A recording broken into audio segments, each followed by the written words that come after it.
Hai guys, kembali lagi bersama gua di Sakahayang Review. By the way, apa kabar kalian semua? Semoga baik-baik aja ya.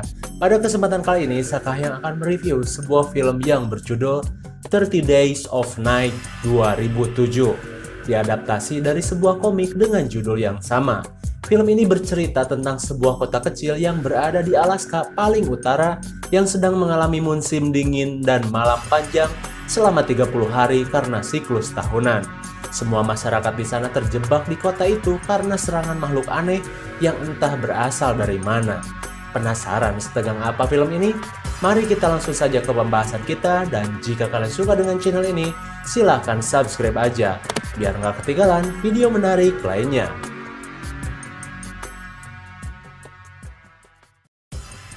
Film ini diawali oleh sebuah tulisan yang menjelaskan sebuah kota kecil bernama Barrow. Kota itu berada di Amerika paling utara dan dikelilingi hutan belantara sejauh 80 mil. Lalu scene pun dimulai dengan memperlihatkan seorang lelaki asing yang sedang melihat sebuah kapal besar. Tak lama setelah itu, ia pun berjalan di atas salju dan menuju sebuah kota kecil bernama Barrow. Kemudian scene dilanjutkan dengan tulisan hari terakhir bagi matahari, yang dimana hari itu merupakan siang yang terakhir sebelum malam panjang di kota ini. Terlihat seorang sheriff bernama Eben bersama temannya yang bernama Billy. Mereka sedang mengecek sebuah gundukan HP yang sudah terbakar. Mereka merasa aneh dengan kejadian itu, lalu keduanya pun berpatroli kembali menyusuri jalanan kota. Lalu scene beralih ke seorang polwan cantik bernama Stella, yang merupakan istri dari Sheriff Eben. Ia berkata pada temannya bahwa ia akan meninggalkan kota karena sedang marahan dengan suaminya. Ia pun harus segera OTW karena takut ketinggalan pesawat. Pada hari itu, kota Barrow disibukkan dengan persiapan masyarakatnya untuk menyambut malam panjang. Kebanyakan warga di sana pergi ke kota tetangga, tapi ada juga yang bertahan di kota itu. Kemudian sebuah scene yang memperlihatkan beberapa ekor anjing yang sepertinya kedatangan seseorang. Anjing-anjing itu terus menggonggong seolah mereka terancam oleh sesuatu, hingga pada akhirnya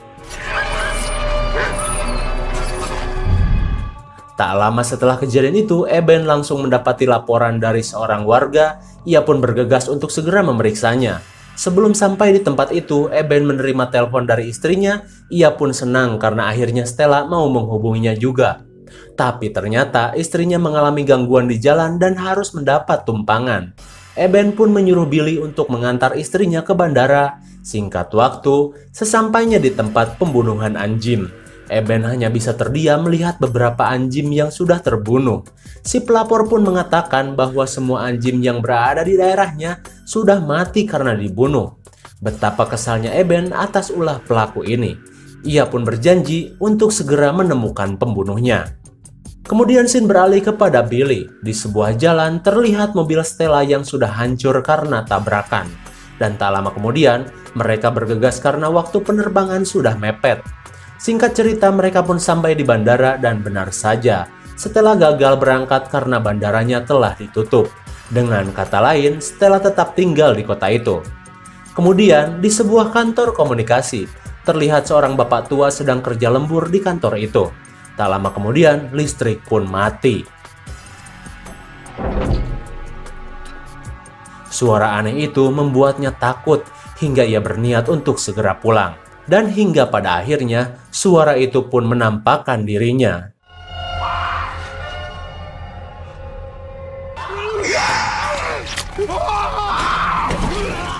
Lalu scene beralih ke sebuah kafe. Di sana ada seseorang yang tidak dikenal dengan memaksa penjaga kafe untuk memberikan alkohol dan daging mentah. Lalu pria itu marah karena permintaannya tidak dipenuhi.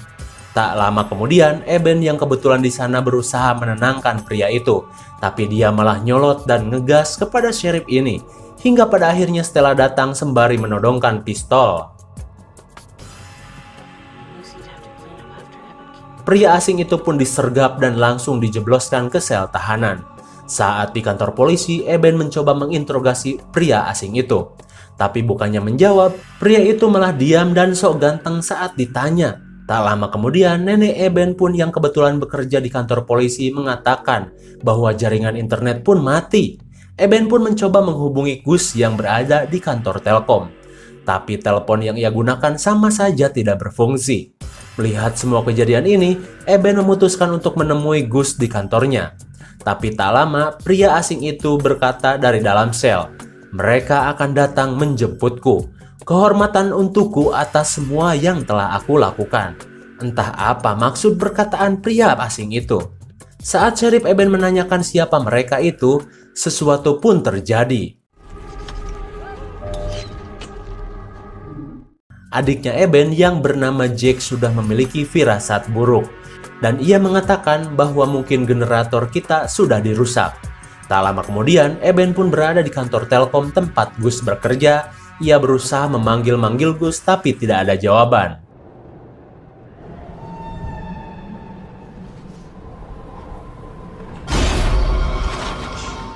Eben pun kaget melihat temannya mati mengenaskan. Ia langsung kembali berpatroli sembari memberitahu semua warga untuk tetap berada di rumah. Sin pun kembali ke kantor polisi. Terlihat si pria asing perkataannya hingga ia berhasil membuat Jack mendekat. Lalu ia mencekik adik dari Sheriff Eben ini, tapi tak lama kemudian. Betapa marahnya Eben kepada pria asing ini. Ia pun kembali menanyai pria itu, tapi tetap saja jawabannya malah gak nyambung dan seperti menakut-nakuti. Hingga pada akhirnya, Eben berniat mencari bantuan bersama Stella karena kekacauan ini. Tak lama kemudian, suami istri yang udah baikan ini langsung OTW.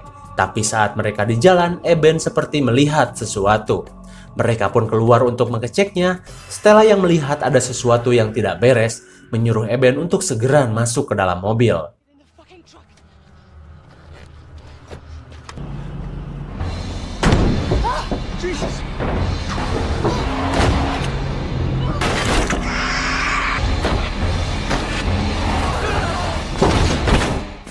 Mereka pun akhirnya selamat dari kejadian itu. Di sepanjang jalan, mereka melihat kekacauan yang mulai terjadi di kota tersebut.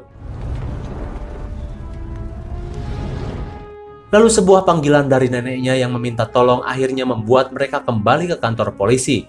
Sesampainya di sana, mereka melihat kantor polisi itu sudah kosong, dan hanya ada si pria asing yang ada di sana dalam keadaan masih diborgol.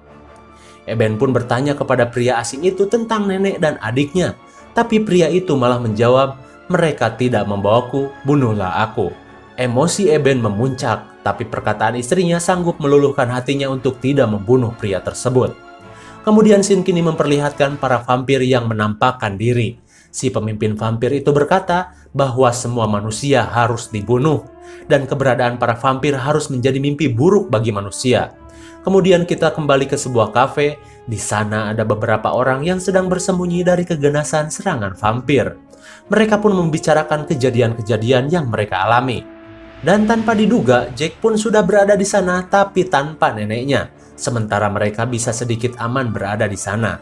Tapi beda halnya dengan warga kota Barrow lainnya, para vampir mulai melancarkan serangan besar-besarannya di kota itu.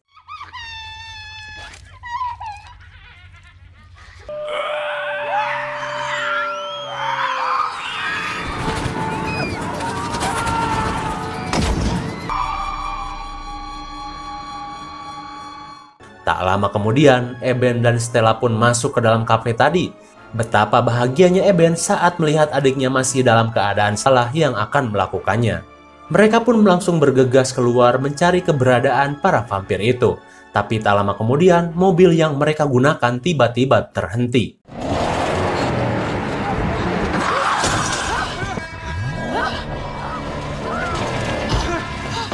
Para vampir ini mengeroyok pasangan suami istri ini dengan brutal. Lalu tak lama kemudian,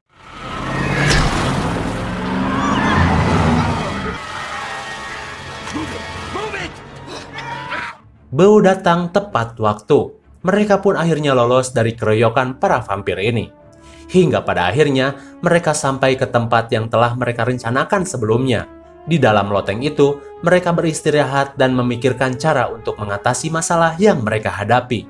Dan bukan hanya itu, mereka juga kebingungan dengan perbekalan yang sangat minim untuk bisa bertahan selama 30 hari di ruangan tersebut. Kemudian Sin beralih ke kantor polisi. Para vampir itu akhirnya benar-benar mendatangi pria asing tersebut. Si AA pun berterima kasih atas semua yang telah dilakukan pria asing tersebut untuk kelancaran aksi mereka. Dan ternyata memang benar, pria itu adalah orang yang telah menyabotase segalanya untuk kelancaran serangan para vampir. Tapi bukannya ia mendapatkan gaji, si pria asing itu malah dipodarin. Lalu kita kembali ke loteng. Terlihat seorang pria yang sudah mulai merasa muak dengan keadaan ini berusaha mengajak yang lainnya untuk bergerak melawan.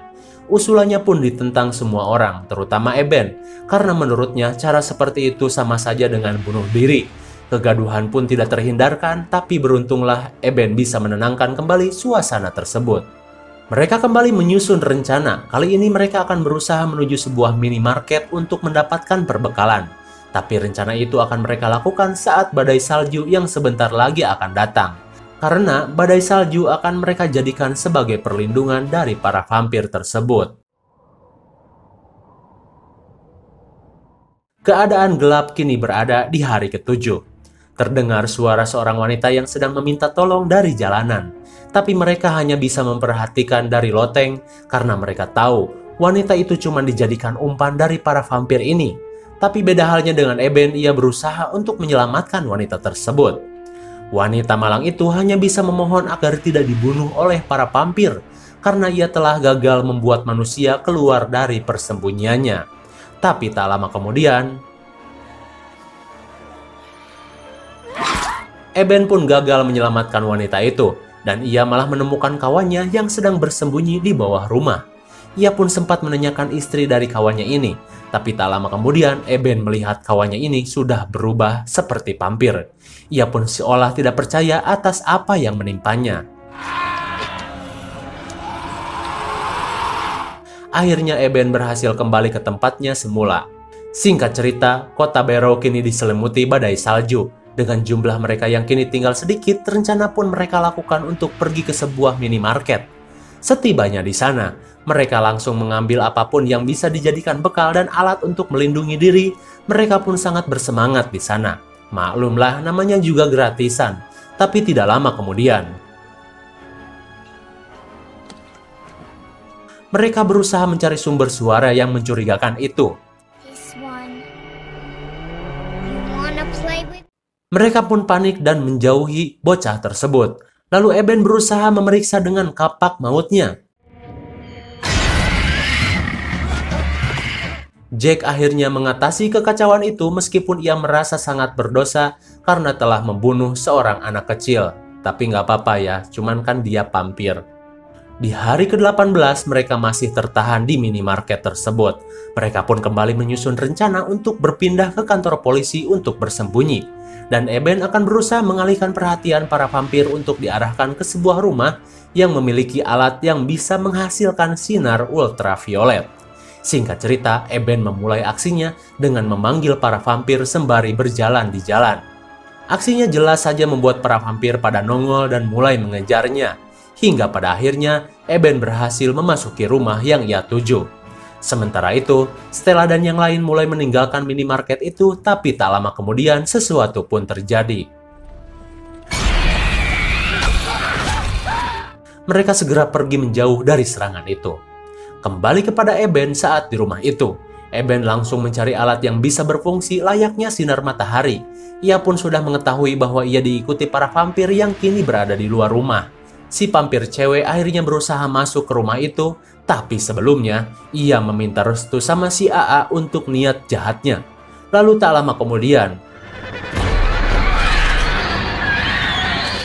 si vampir cewek pun terbakar kulitnya karena sinar tersebut. Lalu Eben langsung pergi lewat pintu belakang hingga ia berhasil selamat.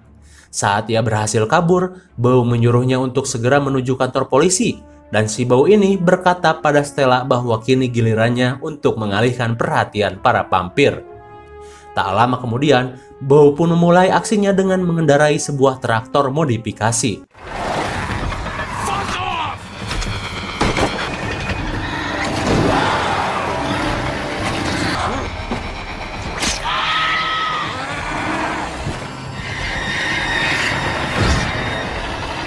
Kemudian ia menabrakkan kendaraannya itu ke sebuah bangunan untuk aksi epiknya.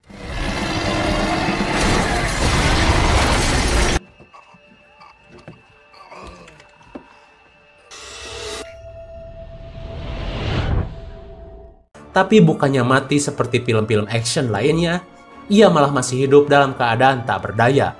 Dan alhasil Baur tewas dicap kaki di wajahnya. Dari kejauhan, Eben hanya bisa melihat temannya ini tanpa bisa berbuat apa-apa. Tak lama setelah itu, ia pun menemui Stella dan yang lain di kantor polisi. Kini jumlah mereka tinggal 6 lagi yang masih selamat. Tapi seseorang yang bernama Carter mengatakan bahwa ia telah ditulari anak kecil tadi di minimarket. Pengakuannya jelas membuat mereka terkejut. Carter pun pasrah dan yang paling penting ia berkata bahwa ia tidak ingin menjadi vampir. Mereka sudah paham dengan kondisi seperti ini. Dengan berat hati, Eben akhirnya menuruti kemauan Carter dan menyusulnya ke sebuah ruangan. Lalu tak lama kemudian, sang algojo dadakan keluar ruangan dengan wajah penuh rasa berdosa. Di hari ke-27, mereka masih tertahan di sebuah kantor polisi. Dan tanpa diduga, mereka melihat cahaya senter dari rumah teman dinasnya Eben yang bernama Billy. Mereka pun menemuinya. Setibanya di sana, hal yang paling tragis mereka dengarkan dari cerita temannya Eben ini. Billy membunuh anak dan istrinya karena alasan takut menjadi vampir. Dan saat Billy akan bunuh diri, pistolnya malah macet. Betapa marahnya Eben mendengar cerita temannya itu. Singkat cerita, Billy pun dibawa untuk bergabung bersama mereka. Setibanya di sana, orang-orang pun sudah tidak ada. Stella berpikir bahwa yang lain telah berpindah ke sebuah pabrik daur ulang di kota itu, yang jaraknya tidak jauh dari kantor polisi. Mereka pun segera menyusulnya. Tak berapa lama, mereka berlindung di bawah kolong rumah karena badai. Lalu terlihat seorang bocah yang sedang berjalan. Mereka yakin bahwa itu adalah umpan dari para vampir. Tapi Stella berhasil mendapatkan bocah itu, dan benar saja, vampir datang menghampiri mereka. Kali ini itu layaknya koboi. Tapi saat ia melihat temannya lari, ia pun ikut lari. Sesampainya di tempat itu, Eben berhasil bertemu dengan Jack dan yang lainnya. Tapi Stella dan si bocah masih berada di luar dan entah kemana. Eben berusaha menghubunginya, tapi tidak ada jawaban. Hingga pada akhirnya Stella berhasil dihubungi. Ia memberitahu bahwa posisinya berada di bawah mobil bersama bocah. Dalam cuaca yang sangat dingin, Stella bertahan di tempat itu. Tak lama kemudian, para vampir pun berada di dekatnya, hingga ia sangat sulit untuk melarikan diri. Eben berkata bahwa ia akan segera menjemputnya, tapi vampir terlalu banyak untuk dihadapi. Betapa bingungnya Eben melihat situasi ini. Ia pun berkata kepada istrinya, besok matahari akan terbit dan kita akan menyaksikan bersama-sama. Waktu pun menunjukkan bahwa malam itu adalah malam terakhir dari siklus tahunan ini. Tapi situasi semakin memburuk melihat semua yang terjadi. Ditambah lagi para vampir memenuhi jalanan dengan oli. Dan tak lama kemudian, semua bangunan pun dibakarnya.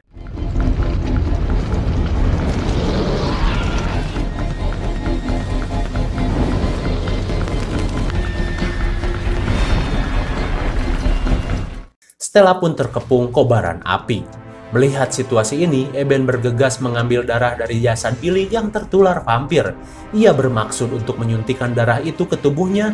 Eben berkata bahwa ia harus menjadi vampir untuk bisa mengalahkan vampir. Rencananya pun jelas ditentang semua orang, terutama adiknya. Tak lama kemudian, dan kini ia benar-benar menjadi seorang vampir.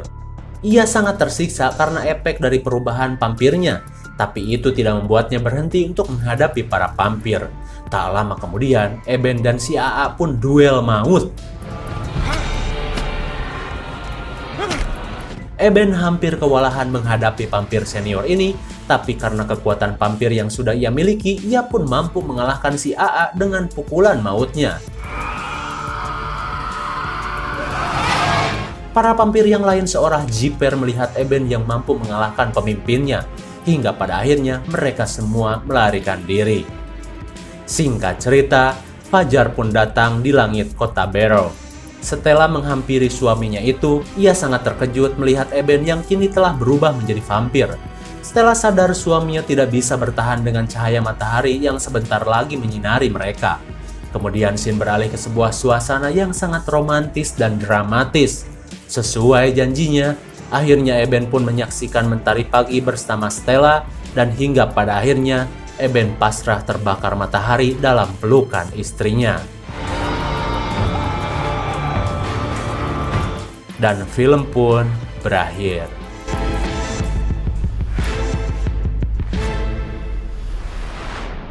Bagaimana? Sangat menegangkan bukan? Vampir yang katanya cuma mitos aja ternyata benar-benar ada. Dan tujuan dari para vampir itu adalah membuat manusia mengakui ketakutannya atas para vampir. Dan vampir itu mengutus satu orang pria asing tadi untuk kelancaran aksinya. Dengan memutus komunikasi juga membunuh para anjing yang menjadi rasa takut bagi para vampir. Dan parahnya, vampir tersebut beraksi di malam yang panjang, 30 hari tanpa cahaya matahari. Momentum itu mereka gunakan untuk membantai para manusia. IMDb untuk film ini adalah 6,6 dan menurut Sakayang cocok diberi nilai 7,0 karena film ini bisa menampilkan porsi drama yang tidak berlebihan dan tetap fokus pada kengerian dan suasana yang mencekam. Mungkin segini saja review dan pembahasan film 30 Days of Night 2007. Jangan lupa like, share, dan subscribe supaya kalian tidak ketinggalan jika ada video baru dari Sakayang.